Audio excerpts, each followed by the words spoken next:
नमस्कार। तो आज हमारा अगला वीडियो है packing fraction of BCC. BCC का मतलब होता है बॉडी सेंटर्ड क्यूबिक स्ट्रक्चर।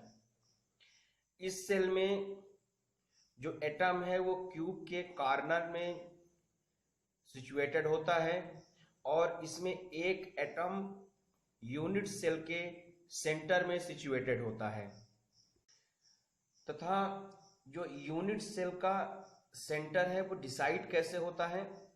तो जो ये क्यूब है उस क्यूब में दो डायगोनल होंगे।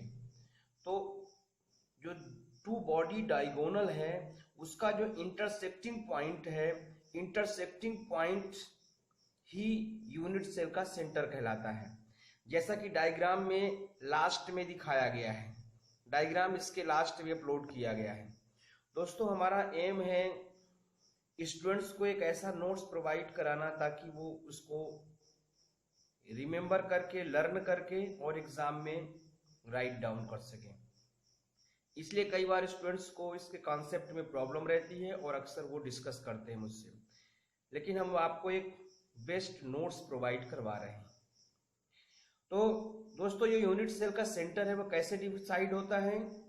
जो टू बॉडी डायगोनल है जिसको एडी और बीई से रिप्रेजेंट किया गया है, लास्ट में डायग्राम में आप देख सकते हैं। उन दोनों के जो इंटरसेक्टिंग पॉइंट है वह यूनिट सेल का सेंटर है। उस सेंटर में एक एटम सिचुएटेड होता है। चूंकि जो कॉर्नर का एटम है वो 8 यूनिट सेल से शेयर होता है, इसलिए यूनिट सेल के कॉर्नर एटम का जो कंट्रीब्यूशन होता है वो 1/8 होता है। अर्थात the number of atoms per unit cell में जो नंबर ऑफ एटम होगा वो होगा 1/8 × 8 + 1 = 2। क्योंकि कॉर्नर का जो एटम है वो 8 यूनिट सेल से शेयर्ड होता है और एक एटम सेंटर में होता है, इसलिए यहां 1/8 × 8, ये 8 क्या है, कॉर्नर है, और 1/8 क्या है, उसका कंट्रीब्यूशन है एटम का। तो टोटल हो गया 2। इसी तरह से इसका जो कोऑर्डिनेशन नंबर है वो भी होता है 2। कोऑर्डिनेशन नंबर क्या कहलाता है, क्योंकि एटम जो है 8 कॉर्नर एटम से सराउंडेड होता है। जो सेंटर एटम है, जब डायग्राम में देखेंगे कि जो सेंटर एटम है उसके चारों तरफ 8 कॉर्नर में एटम होंगे। क्योंकि कॉर्नर में नंबर ऑफ 8 एटम है, इसलिए इसका कोऑर्डिनेशन नंबर 8 है। कोऑर्डिनेशन नंबर कहलाता क्या है, कोई भी एटम जितने एटम से सराउंडेड होता है उस नंबर ऑफ एटम को कोऑर्डिनेशन नंबर कहते हैं।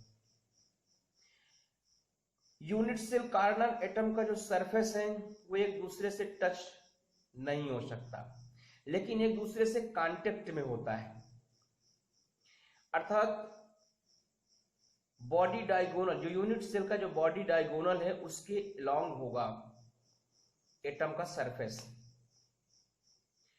दोस्तों, जो कॉर्नर के एटम का सेंटर है और जो सेंट्रल एटम है, उन दोनों की जो डिस्टेंस है, बीच की डिस्टेंस है, उसका हाफ एटम के रेडियस के इक्वल होगा।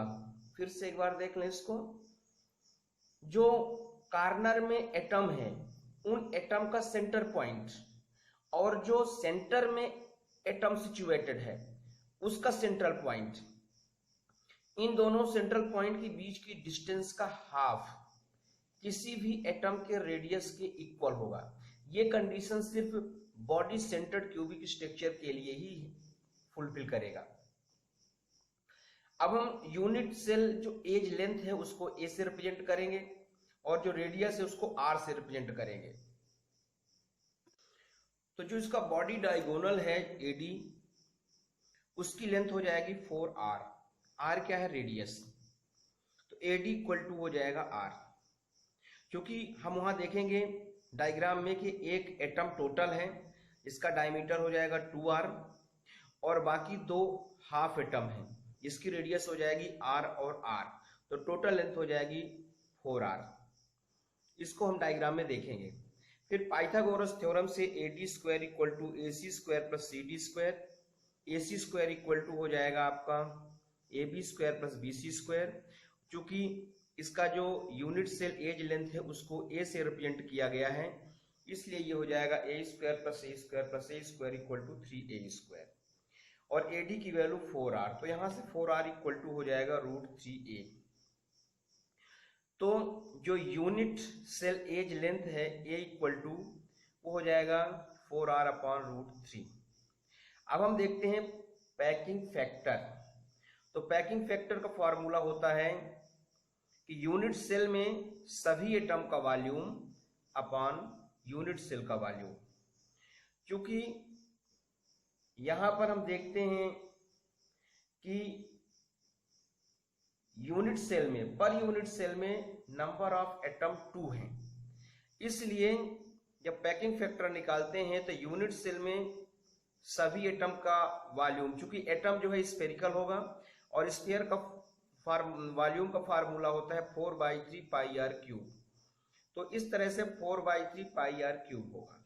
और एक यूनिट सेल में अगर हम देखें तो 2 एटम होते हैं, इसलिए 2 को मल्टीप्लाई किया गया है। अब यूनिट सेल का वॉल्यूम, तो चूंकि यूनिट सेल क्यूबिक होता है और इसका एज A है, इसलिए इसका वॉल्यूम हो जाएगा A क्यूब। A की वैल्यू 4r अपॉन √3 यहां पुट करेंगे तो ये इस तरह से हो जाएगा। इसको कट कर देंगे तो पैकिंग फैक्टर इक्वल टू हो जाएगा √3 पाई अपॉन 8। पाई की वैल्यू 22/7 या 3.14 वैल्यू पुट करेंगे तो पैकिंग फैक्टर निकल जाएगा, जिसकी वैल्यू होगी 68%, मतलब 0.68। जैसा कि हमने बताया कि ये एटॉमिक पैकिंग फैक्टर भी इसको कहते हैं। पाई की वैल्यू पुट करने से √3 पाई अपॉन 8 की वैल्यू आ जाएगा 0.68। इसको परसेंटेज में 68% लिखेंगे। जो BCC स्ट्रक्चर है वह tungsten, chromium, sodium, potassium, manganese, iron, ये सभी एलिमेंट ऐसे हैं जो कि BCC स्ट्रक्चर को शो करते हैं। और जो बॉडी सेंटर्ड क्यूबिक स्ट्रक्चर है इसका पैकिंग फैक्टर 68% है। अर्थात जो सिंपल क्यूबिक स्ट्रक्चर है उसके रिस्पेक्ट में ये ज्यादा डेंस होता है, ज्यादा क्लोज होता है। मतलब BCC स्ट्रक्चर जो फॉलो करते हैं एलिमेंट, वो एलिमेंट ज्यादा क्लोज्ड होते हैं, ज्यादा डेंस होते हैं as compared to those elements which possess simple cubic centre. इसके बाद हम नेक्स्ट वीडियो में डिस्कस करेंगे packing fraction of face centred cubic. थोड़ा सा हम यहाँ पे इंट्रोडक्शन के फॉर्म में दे देते हैं कि फेस सेंटर्ड क्यूबिक स्ट्रक्चर में जो एटम्स हैं वो कॉर्नर में होंगे। यहाँ पे एक पॉइंट नोट करना है, चाहे SCC हो, चाहे BCC हो, चाहे FCC हो, मतलब simple cubic, body centred cubic या फेस सेंटर्ड क्यूबिक है, तीनों में कॉर्नर पे एक एक एटम होती ही है। SCC के सेंटर में कोई एटम नहीं होता, BCC के सेंटर में एक एटम होता है, और FCC के जो सिक्स सरफेस होते हैं उसमें उसके सेंटर पॉइंट में एक सेंटर पॉइंट में एक एटम होता है। इसी को बोलते हैं फेस सेंटर्ड क्यूबिक। मतलब 8 कॉर्नर पर एक एक एटम होंगे और जो फेस डायगोनल है, क्यूब का जो फेस डायगोनल का इंटरसेक्टिंग पॉइंट है वहां पर एक एटम होगा। और चूंकि FCC में BCC की तरह ही जो कॉर्नर का एटम है वो 8 यूनिट सेल से शेयर्ड होगा, और चूंकि इसमें 8 कॉर्नर होते हैं और इसमें 6 फेसेस होते हैं, क्योंकि 6 फेसेस होते हैं और जो इसमें नंबर ऑफ एटम होंगे पर यूनिट सेल में वो 4 होंगे, क्योंकि 8 एटम 8 कॉर्नर से बिलोंग करेगा और जो फेस में जो एटम है वो 2 फेस को बिलोंग करेगा। तो इस तरह से इसमें जो नंबर ऑफ एटम होंगे 4 होंगे। तो हम उसको एफसीसी में डिस्कस करेंगे। दोस्तों आप हमारे चैनल को सब्सक्राइब करें, लाइक करें, शेयर करें। अगर कोई प्रॉब्लम हो तो आप कमेंट करें। हमारे videos continue physics, chemistry, maths के आ रहे हैं, बीच बीच में थोड़ा सा नहीं दे पाते हैं। हम आगे जब पूरा नोट्स कंप्लीट हो जाएगा तो डिटेल में स्टडी करवाएंगे। लॉकडाउन में आप घर में रहें, सेफ रहें और ऑनलाइन स्टडी करें। Thank you.